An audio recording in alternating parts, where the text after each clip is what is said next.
Hello les accros de One Piece, c'est Silver et Copper, bienvenue sur Raftalie, la chaîne dédiée à tout l'univers de One Piece. Vous êtes prêts à gagner des cadeaux? Il faut bien ça pour vous remercier pour les 10K. Il n'y a pas moins de 7 lots à gagner dont 3 figurines. Les éléments à trouver pour participer au concours sont presque tous dans cette vidéo. Et les règles sont expliquées dans celle qui s'affiche en haut à droite, donc n'hésitez pas à aller voir. Mais vous n'êtes pas ici que pour ça, si? Aujourd'hui on va vous parler d'un sujet qui a toujours fait partie intégrante de One Piece, les mystères, accompagnant chaque personnage, chaque événement ou chaque endroit. Il est difficile de passer à côté, et pire, parfois Oda fait poireauter des dizaines d'années avant de nous donner le fin mot de l'histoire. Et bien c'est exactement de ça dont on va vous parler, des 5 mystères qui trouveront leur résolution à Wano. N'oubliez pas qu'Oda vient de déclarer qu'il ne reste que 4 ans avant la fin de la série. Il est donc certain que beaucoup de choses seront clarifiées avant la fin de cet arc. Attention, nous en avons sélectionné 5, les plus intéressants selon nous. Mais il y en a bien d'autres, et ça nous ferait très plaisir de voir votre avis en commentaire. Allez, c'est parti!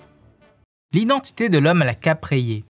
Pour le premier de ces mystères, on se tourne vers une image qui date du scan 631. Sur sa cover, on peut y voir Crocus échangeant une coupe de saké avec un homme portant un chapeau du pays des Wa et une cape rayée. Ils ont tous les deux l'air proches et surtout, ils ont l'air d'échanger sur le bon vieux temps. Beaucoup plus récemment, on aperçoit de nouveau cet homme dans le chapitre 986. Cette fois-ci, il est sur le bateau de Neko et se dirige vers Onigashima pour la grande guerre qui fait rage. Il échange quelques mots avec Marco et bizarrement semble se connaître et bien s'entendre. D'ailleurs, lui parle comme s'il était son aîné. Eh bien, il est certain que son identité sera révélée ici. Mais amusons-nous un peu, car on pense que c'est assez simple de l'identifier. 3 possibilités s'offrent à nous. La première fois qu'on l'a vu sur la cover, on s'est dit c'est Yorkie, l'ancien capitaine de Brook. Laboon a l'air content et ça serait la consécration de la promesse de ses pirates. Mais ça ne tient pas. Si c'était lui, pourquoi revenir si tard? Il a l'air plus intéressé par Crocus, pas forcément par Laboon. On exclut donc cette solution. Deuxième possibilité, Shiki le lion d'or. Ça colle plutôt bien. La cape rayée, les cheveux et le chapeau qui cacherait le gouvernail qu'il a sur la tête. Mais pour nous, ce n'est pas lui non plus. On ne le voit pas aussi proche de Crocus. Même s'il estime Roger, pourquoi trinquer avec un simple membre de son équipage? Et surtout, pourquoi Shiki viendrait secourir les alliés contre Kaido? Ça ne tient pas.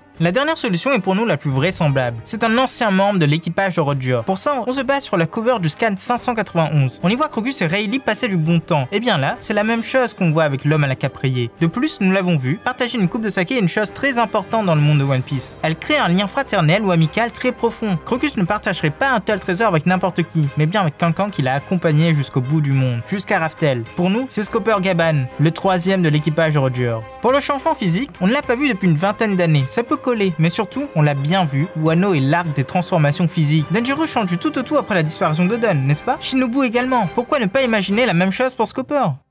Le titre de Kaido, la plus forte des créatures. Introduit de façon plus que badass, voir notre top sur le sujet, Kaido fait forte impression, et son rang fait l'unanimité. C'est la plus puissante des créatures. La première à dire une telle chose, c'est Big Mom elle-même, son ancienne coéquipière de l'équipage des Rocks. Et lors de sa première apparition, il confirme ses dires en explosant l'équipage de Kid. Exploit qu'il reproduira en assommant Luffy d'un seul coup de massue. Il y a tellement de mystères qui gravitent autour de lui qu'il est impensable que certains d'entre eux ne trouvent pas une solution dans les prochains scans. Alors on passe tous à un review et on donne notre avis. Premièrement, par créature la plus puissante, on pense que Kaido est un mélange de plusieurs espèces, ce qui le rendrait non catégorisable et expliquerait sa grande force et sa résistance. Il n'aurait eu que les bienfaits de chaque espèce, la force des géants et la résistance des hommes poissons. D'ailleurs, la présence de cornes sur son crâne pourrait être due à ça. Deuxième mystère, il est décrit comme un être immortel et essaye souvent de mettre fin à ses jours. Ce qui est assez bizarre car il se fait quand même trancher par Oden et son Ryuo. Il est donc possible de l'atteindre et de nombreux fans, dont nous, se demandent pourquoi il ne saute pas directement à la mer s'il tient tant à mourir. Et bien s'il a du sang d'homme poisson, ça pourrait expliquer ça. Il finirait comme Jack à s'ennuyer et à ne pas pouvoir bouger sous l'eau. Et dernier mystère à éclaircir, c'est son lien avec Barbe Blanche. Certes, ils étaient dans le même équipage, encore une fois les Rocks, mais un secret plus sombre les lie, car Kaido lui reproche son immortalité. Comme on l'a dit dans notre série de vidéos sur les Rocks, Kaido était mousse sur le bateau de Shebeck, et en tant que jeune apprenti, il devait vouer un culte à son capitaine. Or, on pense que Barbe Blanche est opposée à Shebeck et a rejoint Garp et Roger dans une alliance éphémère. Kaido s'est fait battre et Big Mom, dans un élan de pitié, l'a sauvé. On va faire une théorie sur cette fin assez particulière, donc on va pas trop vous spoiler tout ça. Ce qui est certain, c'est que ces questions trouveront vite une réponse.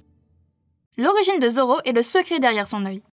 Eh bien, on va enfin parler d'un Mugiwara, et ce sera d'ailleurs le seul de cette liste, notre grand épéiste Zoro. Deux choses à son sujet nous intéressent ici. La première est un sujet rabâché depuis de nombreuses années par les fans, le secret derrière son œil. Il ne pouvait pas l'avoir perdu aussi facilement pendant son entraînement, même face à Mihawk. Mais que s'est-il passé là-bas? Est-ce un pouvoir qu'il garde caché? Une sorte de level up ultime? Eh bien, pour tout vous dire, on n'y a jamais cru. Après tout, avoir perdu un œil ne le rend pas plus faible. Et est-ce que c'est vraiment le genre d'Oda de cacher un œil magique? Mais, des choses nous ont un peu fait changer d'avis ces temps-ci. Dans cette page couleur, Zoro n'a pas de cicatrice à l'œil. l'œil. Est-ce un oubli d'Oda alors qu'il n'en fait pas souvent? Ou est-ce vraiment un message qu'il veut nous faire passer? Et pour avancer sur ce côté, Riley a également une cicatrice à l'œil. Mais il n'est pas borné. Ça nous intrigue, certes, mais on n'est pas convaincu. En tout cas, on sera fixé bien vite. Deuxième interrogation, mais assez récente celle-ci, c'est son origine. Pour résumer la situation, Zoro est originaire d'un village nommé Shimotsuki, exactement comme le fameux clan de Wano comprenant dans ses rangs Yasui et le légendaire Ryuma. Ce point a été expliqué par Oda dans le SBS du tome 95. Il affirme que 50 ans auparavant, un membre du clan a quitté Wano illégalement et a rejoint East Blue. Celui-ci s'est installé là-bas et a créé un village, celui de Zoro. Ses descendants sont les maîtres de Zoro, mais aussi Kuina, la fameuse disparue. Deuxième point essentiel pour essayer de comprendre ses origines, une de ses expressions, Snash, semble être une phrase non appropriée de Wano. Assez récemment, il a justifié que c'est un vieux de son village que le lui a appris. Notons qu'il ne dit pas que c'est son grand-père et n'est donc pas son descendant. Mais n'oublions pas que lorsqu'une personne est mise, surtout depuis une île aussi éloignée, elle apporte avec elle sa famille, mais parfois d'autres membres de son clan. Et lorsqu'il colonise un milieu, c'est ces personnes qui vont constituer le début du village. Il est donc possible qu'un des parents de Zoro soit un Shimotsuki, mais pas de la même branche que Kuina. Mais on imagine plus celle de Ryoma, ça expliquerait leur ressemblance. Deuxième possibilité, il serait le descendant de la branche principale, celle de l'homme accompagné du renard Onimaru. On imagine bien une résistance de la part de ce daimyo, mais à sa chute, il demanderait à ses hommes d'éloigner son descendant de toute cette folie, vers un endroit sûr et des personnes de confiance. Et qui serait plus apte à protéger sa descendance que son propre clan? La branche habitant East Blue. Convaincu? En tout cas, nous on aimerait que ce soit ça. Même si ça ne change pas grand chose, il refusera sans doute de devenir daimyo. On passe à l'autre mystère maintenant. Mais avant d'en parler, n'oubliez pas de vous abonner. On sort au moins 2 vidéos par semaine et ça nous aiderait beaucoup à continuer. Et plus vous serez nombreux à nous suivre, plus on fera de cadeaux. Les armes antiques et leur pouvoir. Comme dit précédemment, Oda a annoncé la fin de la série dans 4 ans. Oh tristesse, oh désespoir! Il est donc obligatoire de faire des grosses révélations. Et c'est le cas des 2 points restants de cette vidéo. On commence donc avec un mystère aussi intriguant que flippant. Enfin, nous on trouve. Les armes antiques. Ces armes issues d'un temps ancestral que le gouvernement n'a de cesse de vouloir cacher, tout en convoitant leur pouvoir. Évoquées pour la première fois par Crocodile à Alabasta, l'équipage du chapeau de paille les croise souvent involontairement. Entre les plans détenus par Franky et la princesse Shirahoshi, il faut croire que Luffy les attire tous à lui. Plus récemment, ces armes ont été évoquées par Big Mom et Kaido, qui décrètent que leur objectif est d'aller les chercher et de s'en servir pour prendre le monde. Rien que ça. Alors, qu'est-ce qu'on pourrait apprendre de plus qui serait vraiment intéressant? Eh bien, tout d'abord, le nombre total d'armes antiques ayant existé. Après tout, si ces 2 monstres veulent aller les chercher, ils doivent en savoir un minimum sur leur localisation et leur nombre, alors qu'ils ne savent même pas lire les poneglyphes. D'ailleurs, il doit bien y avoir des poneglyphes qui parlent de ce sujet sur Wano, car n'oubliez pas, leurs créateurs sont bien originaires de là-bas. Et ensuite, on apprendra leur vraie nature. Pluton est un navire antique, Neptune une sirène légendaire, et la forme d'Uranus est toujours inconnue. On doute fort que ces empereurs voudraient compter sur une personne. Il est donc fort probable que les autres armes antiques soient des objets sans volonté propre comme Pluton. Une autre possibilité serait que Yamato soit une arme antique non réveillée, ce qui expliquerait l'attachement excessif de Kaido à celui-ci, malgré sa désobéissance chronique. 2 petits bonus avant de passer au plus grand des mystères, le corps de Barbe Noire. Marco est arrivé depuis très peu sur Onigashima. Or, on ne pense pas qu'il va mourir, car il ne s'est pas encore confronté à Weble. Mais souvenez-vous, il porte avec lui la clé de pas mal de mystères. Et on pense qu'il y en a un qui est très important, c'est le secret derrière le corps de Barbe Noire. Après tout, à Marineford, lorsque Teach prend le pouvoir de Barbe Blanche, Marco précise que c'est sûrement dû à son corps spécial. La sentence de Jinbei.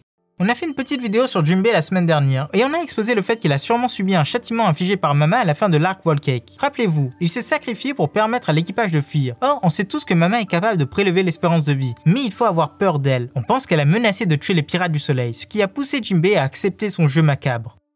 La nature du One Piece. Et enfin, pour le dernier mystère qui trouvera sa résolution sur Wano, on parlera de celui qui est à l'origine du manga, le One Piece. On ne dit pas qu'on aura droit au grand secret derrière le One Piece, mais de grandes révélations sur celui-ci, et même sur sa vraie nature. On s'explique, comme vous le savez tous, un seul capitaine pirate est connu pour avoir atteint la dernière île, et y avoir découvert le secret du monde. On parle bien de Goldie Roger. Mais il n'était pas seul, il était accompagné de son fidèle équipage et de certains de ses compagnons de voyage, dont le grand daimyo Oden Kozuki. Et bien celui-ci, en homme éduqué, a gardé un journal de voyage très complet, et il a dû décrire tous ces événements mythiques, jusqu'à sa propre interprétation du trésor de Locktail, ou du moins des pistes de compréhension. De retour à Wano, il n'a pas divulgué ce secret, mais a gardé ce carnet précieusement jusqu'à sa mort tragique et prématurée. Mais l'histoire de ces précieux écrits ne s'arrête pas là. Ils ont été découverts par une tierce personne, âgée de 8 ans à l'époque, le fils de Kaido, Yamato. Il va être tellement influencé par Oden qu'il va commencer à se prendre pour lui et fera de ce livre sa bible. Nul doute qu'il a lu les passages sur le One Piece, et d'ailleurs, lorsque son père parle d'aller chercher le trésor, il répète ces mots de façon intrigante. Le One Piece. On ne fera pas de suppositions sur ce trésor car on prépare une grosse théorie sur le sujet. Mais soyez-en certains, de grosses révélations seront faites avant la fin de cet arc sur ce sujet.